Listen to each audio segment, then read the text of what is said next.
Hey, did you guys hear what Robert Aaron Long said after he killed 8 different Asian women across the Georgia area yesterday?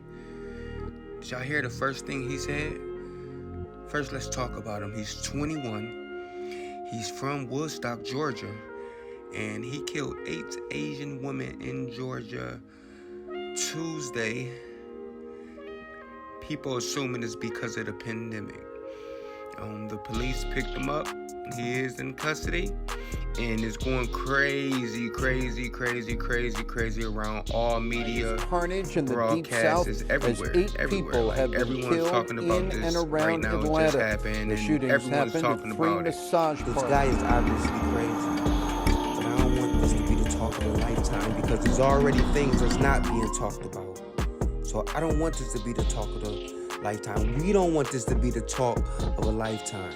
And this right here, this next clip was really pissed me off. The Spa murders are about 350 miles north of Jacksonville. Two spas Florida, across the street from each other already in have Atlanta. one of the Then biggest one cases north in the world, Woodstock. and they talking about this new case that just happened instead of talking about one of the biggest cases that they have on their own soil. Corrupt police, corrupt sheriff, killing people for no reason. Innocent black men in the city of Jacksonville, Florida, Duval County. That's what they should be talking about instead of worrying about what's going on in Atlanta, Georgia. They should be covering what's going on in their city. I'm sure a lot of y'all like, what is he talking about? Jacksonville, Florida is got one of the biggest stories on their own soil. What? They're beating up us black men and killing us. Look at this man right here. This is what I'm talking about. Curtis Moss beat and killed by the police. Look at him. Look at him. He was beat to death, hog-tied, and murdered by Jacksonville police. No one is talking about this. No one. That's not right. It's not right. Curtis Moss was human. He had children. He had loved ones, family. Who's left to grieve after all this? We are. The family. The mother. Black woman is tired of burying their sons. They're tired of it. Year after year after year after year with no justice. Curtis Moss has now been dead for 10 years. No one is speaking about this case. No police has been arrested in this case. 5 or more officers beat Curtis Moss to death, to his last breath, before they threw him in the back of a police car. He was dead. He was already dead.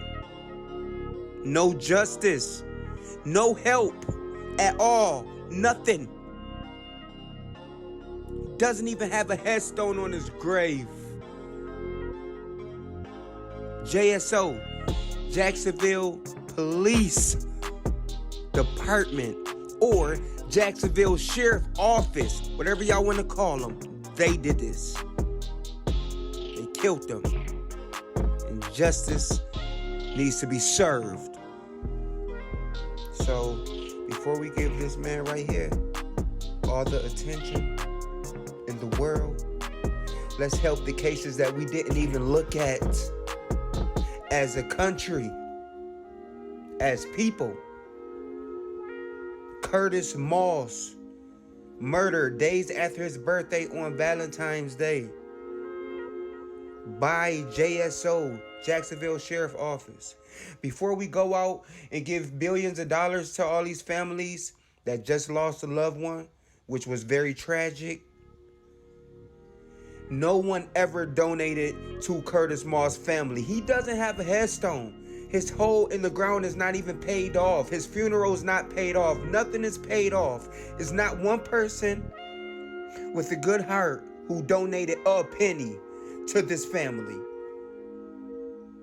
People lose cats and dogs, and people, strangers from Facebook and everything, they donate hundreds and hundreds and hundreds of dollars.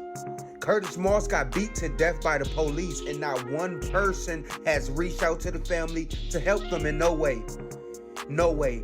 And before I go, I want to add this in so everyone to have a clear understanding on why the police and Curtis Moss had a confrontation.